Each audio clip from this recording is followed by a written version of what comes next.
Hello viewers, मैं doctor SVK लाल इस YouTube channel में आपका बहुत बहुत स्वागत करता हूं। आप इस आज हम लेकर के आए हैं बहुत ही महत्वपूर्ण टॉपिक, वो है मानव कान, ह्यूमन ईयर। ये हमारे शरीर का बहुत ही महत्वपूर्ण अंग एवं ज्ञानेंद्रिय है हमारा कान। The human ear is a very important organ of our body, we know, and what is the function and in what part the human ear is divided. Let us discuss all about its part and its suborgan, and I think it will be very enjoyable to know about the human ear.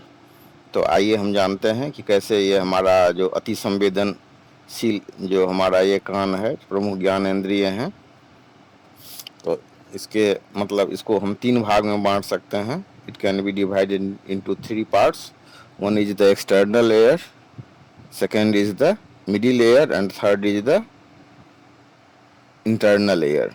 तो बाहरी कान में जो होता है, जिसको हम कर्ण पल्लव बोलते हैं, तो कर्ण पल्लव का को हम बोलते हैं अंग्रेजी में पीना. तो कुछ शब्द सब है, अगर हिंदी में हम पूरी तरह से बात करें तो फिर ये आपका कंसेप्शन क्लियर नहीं होगा. फिर आगे इसमें देखेंगे, इसमें जो ये ह्यूमन ईयर है, मानव कान है, बायोलॉजी में भी है और फिजिक्स में भी है. तो मतलब बायोलॉजी में जो मसल्स हैं, जो कार्टिलेज है, इस सब पर भी जोर दिया जाता है. हम देखते हैं ना कि कान को हम मोड़ देते हैं और फिर कान को छोड़ देते हैं, तो फिर कान ये अपने साइज में आ जाता है.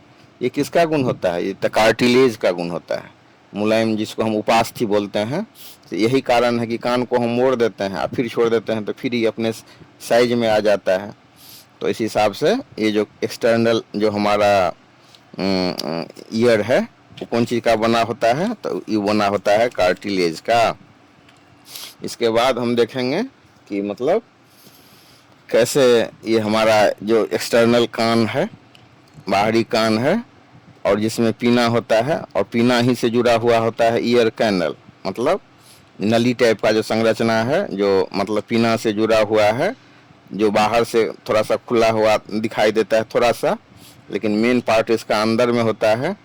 तो बाहरी कान ही का क्या काम होता है? यही बाहरी कान जो है, external ear, is use to collect the sound. ये बाहरी जो हमारा कान है वो ध्वनि तरंग को एकत्रित करता है, इकट्ठा करता है. इकट्ठा करने के बाद क्या करता है? तो उसको मध्य कान में भेजता है, मिडिल ईयर में भेजता है. और मिडिल ईयर में क्या होता है? तो मिडिल ईयर में एक ढोल जैसी संरचना होती है, जिसको हम कान का पर्दा बोलते हैं, ईयर ड्रम बोलते हैं, या फिर अगर टेक्निकल वर्ड यूज करें तो उसको हम कर्णपट कह सकते हैं. तो मध्य कान में ये जो ईयर कैनल है, ऑडिटरी कैनल है, उससे जुड़ा हुआ एक संरचना है जिसको हम कान का पर्दा कहते हैं. तो कान का पर्दा क्या होता है? तो वो कान का पर्दा ही से जुड़ा हुआ तीन तीन ठो बोन रहता है, तीन ठो हड्डी है. एक का नाम होता है हेमर, एक का नाम होता है एनोवाइल, और एक का नाम होता है स्टायरॉप. या फिर आप उसका याद रखने का भी एक टेक्निक है. उस टेक्निक को आप MIS से याद रख सकते हैं. M4 Malus, I4 incus, S4 steps. तो मेलस को हम बोलते हैं हेमर, इनकस को बोलते हैं एनवाइल, और स्टेपस को बोलते हैं स्टायरप. तो इस हिसाब से ये तीन हड्डी है. और भी एक बहुत ही रिमार्केबल बात हम कहना चाहेंगे कि ये जो हमारा मतलब ये जो स्टेपस है, तो स्टेपस जो है तो वो जुड़ा हुआ होता है एक मतलब मसल्स से. इस पर भी क्वेश्चन बनता है कि स्टेपस क्या होता है. तो स्टेपस जो है smallest bone in our body है, शरीर का सबसे मतलब छोटी हड्डी है स्टेपस. और ये स्टेपस जो है स्मॉलेस्ट मसल से भी अटैच्ड रहता है. तो इसका जो मतलब नाम है स्टेपेडस. स्टेपेडस जो सबसे स्मॉलेस्ट मसल्स है, उससे ये जुड़ा हुआ होता है. तो इस हिसाब से हम इसको समझ सकते हैं कि सबसे पहले हो गया हमारा बाहरी कान. बाहरी कान में एक होता है पीना, और दूसरा होता है इसी पीना से जुड़ा हुआ होता है ईयर कैनल. ईयर कैनल जुड़ा हुआ होता है कौन चीज़ से? तो कर्णपट से, जिसको हम ईयर ड्रम बोलते हैं. और ईयर ड्रम जुड़ा हुआ होता है तीन तरह की हड्डी, इसको हम बोलते हैं हैमर, एनवाइल और स्टायरप। तो ये हैमर का मतलब होता है हथौड़ा, तो उसके लिए जो हिंदी में शब्दावली में है मुग्दरक, और एनवाइल को निहाई भी बोलते हैं और स्टायरप को बलयक भी बोलते हैं।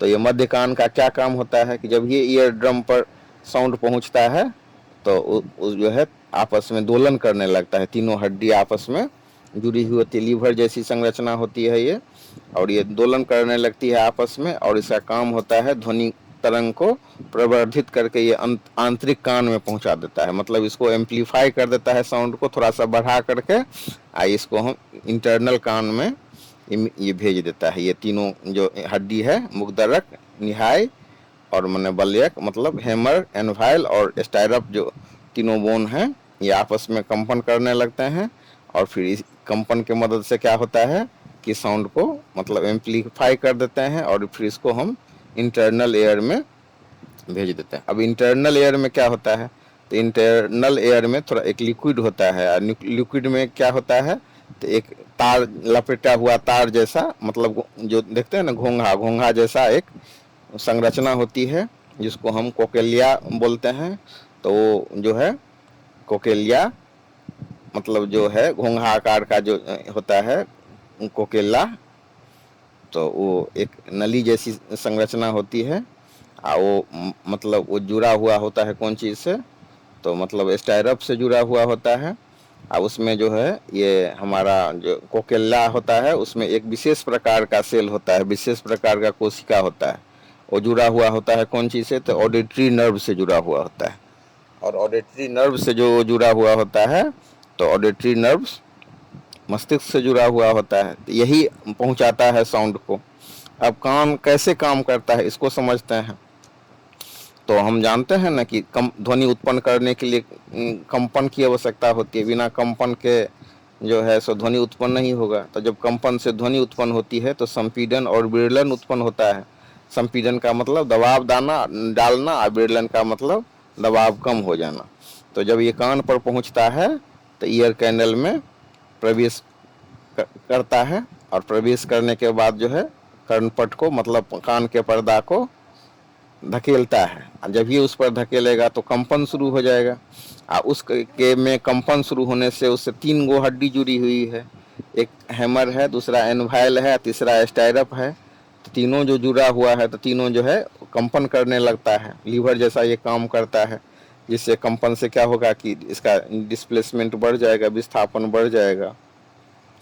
अब बलयक अर्थात जो स्टायरप है तो उसके विस्थापन से क्या हो जाएगा कि कंपन का आयाम बढ़ जाएगा, और जब इसका आयाम बढ़ जाएगा तो फिर ये स्टायरप तक पहुंचेगा, और जब इसका आयाम प्रावर्धित हो जाएगा तो ये जो कोकेलिया से जुड़ा हुआ होता है बलयक स्टायरप, तो वो कहाँ पर होता है तक वो मतलब कर्णावत के कब में जो लिक्विड होता है, कोकेला में जो लिक्विड होता है उसमें संपीडन और विरलन के स्पंद के रूप में ये प्रतिस्थापित हो जाता है, और फिर ये स्पंद विद्युत संकेत इलेक्ट्रिक सिग्नल के रूप में माने ट्रांसफ़र हो जाते हैं, और जब इलेक्ट्रिक इम्पल्स के रूप में ये ट्रांसफ़र हो जाते हैं तो फिर ये जुड़े हुए होते हैं कौन चीज़ से, ऑडिटरी नर्व से।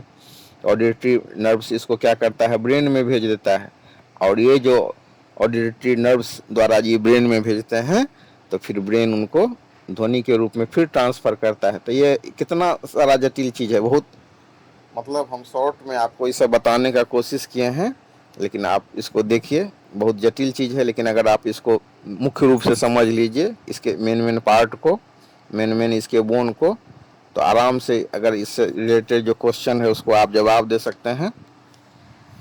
तो मोटा मोटी हम इसको फिर से दोहरा देते हैं, फिर से इसको समझाने की कोशिश करते हैं। देखिए कि ये क्या है हमारा, तो ये हमारा एक्सटर्नल ईयर हो गया, जिसको आप इसमें कुछ अंग्रेजी शब्द के साथ हिंदी शब्द को भी हम बताने का कोशिश कर रहे हैं। तो एक्सटर्नल ईयर में जो होता है सबसे पहले होता है कर्ण पल्लव, जो कान हमारा दिखाई देता है, जिसको हम ऐंठ देते हैं, जिस पर लड़की लोग बाली पहनती है, वो होता है कर्ण पल्लव, उसको अंग्रेजी में बोलते हैं पीना। उसका क्या काम होता है, तो उसका काम होता है टू कलेक्ट द साउंड, मतलब वो साउंड को कलेक्ट करता है, और फिर कलेक्ट करके अब ये पीना से जुड़ा हुआ होता है, मतलब जो हमारा ये नली जैसी संरचना है, नली जैसी जो संरचना है उसको हम बोलते हैं ना, मतलब ये ऑडिटरी मतलब कैनल बोलते हैं, या फिर हम उसको ईयर कैनल भी बोल सकते हैं। कान में जो नली है तो ये कहाँ से जुड़ा हुआ होता है, पीना से जुड़ा हुआ होता है। तो साउंड इसी के माध्यम से कान के पर्दा तक जाता है। और जब कान के पर्दा पर, जिसको हम ईयर ड्रम बोलते हैं, तो ढोल पर आवाज थाप देते हैं तो क्या होता है, ढोल बजने लगता है ना। तो उसी हिसाब से जब ईयर ड्रम पर ये साउंड पड़ता है तो ईयर ड्रम पर मतलब उससे कंपन उत्पन्न हो जाता है। अब जब ईयर ड्रम पर वो जो साउंड पड़ता है संपीडन और विरलन के रूप में, और उसमें कंपन होता है, तो उससे 3 हड्डी जुड़ी हुई होती है। एक हड्डी को बोलते हैं हैमर, दूसरे को बोलते हैं एनवाइल, और तीसरे को बोलते हैं स्टायरॉक। तो ये जो हड्डी है आपस में कंपन करने लग जाती है, और ये कंपन करते करते फिर ये जो है साउंड को काफ़ी एम्पलीफाई कर देती है। ये एम्पलीफाइड साउंड कहाँ पहुँचता है, तो कर्नावत में पहुँचता है, जो घोंघे जैसी संरचना होती है, लपेटी हुई तार जैसी संरचना होती है, तो जिसको हम कोकेला बोलते हैं अंग्रेजी में। तो आप कोकेला कहाँ होता है, तो एक लिक्विड में होता है, और लिक्विड जो होता है तो उसमें जो वो जुड़ा हुआ होता है हमारा ऑडिटरी नर्व से। तो यही पर जो मतलब कोकेला होता है, तो कोकेला में जो हमारा साउंड है संपीडन और विरलन के स्पंद के रूप में एस्टेब्लिश हो जाता है। और फिर ये जो स्पंद होता है इलेक्ट्रिक सिग्नल में ट्रांसफ़र हो जाता है, और इलेक्ट्रिक सिग्नल भेजा जाता है ऑडिटरी नर्व्स के द्वारा ब्रेन को, और ये ऑडिटरी नर्व्स के द्वारा जब ब्रेन को भेजा जाता है तो ब्रेन इसको फिर से ध्वनि के रूप में ट्रांसफ़र कर देता है, ध्वनि के रूप में इसको समझता है। तो इस हिसाब से हम इसको समझ सकते हैं। अब इससे जुड़ी कुछ बातें हैं, कुछ क्वेश्चन सब है, जैसे मतलब अब इसको परिभाषित कुछ शब्द सब भी है, जैसे कान का पर्दा है, तो कान के पर्दा के लिए जो शब्द है उसके कर्णपट भी बोलते हैं, पट मतलब पर्दा, और उसको अपने लोकल लैंग्वेज में कान का पर्दा बोलते हैं। और अगर फिजिक्स के लैंग्वेज में या बायोलॉजी के लाइन में टेक्निकल वर्ड के रूप में जाने तो इसको हम ईयर ड्रम भी बोलते हैं, और इसको हम टिम्पेनिक मेम्ब्रेन भी बोलते हैं। तो इस हिसाब से मतलब आप इसको समझ सकते हैं। उसके अलावा ऑडिटरी कैनल कहाँ से प्रारंभ होता है, तो ऑडिटरी कैनल जो होता है पीना से प्रारंभ होता है। अब ऑडिटरी कैनल की लंबाई कितनी होती है, तो इसकी लंबाई 2.5 सेंटीमीटर होती है, 2.5 सेंटीमीटर। तो वीडियो को पूरा देखें, देखने के लिए बहुत बहुत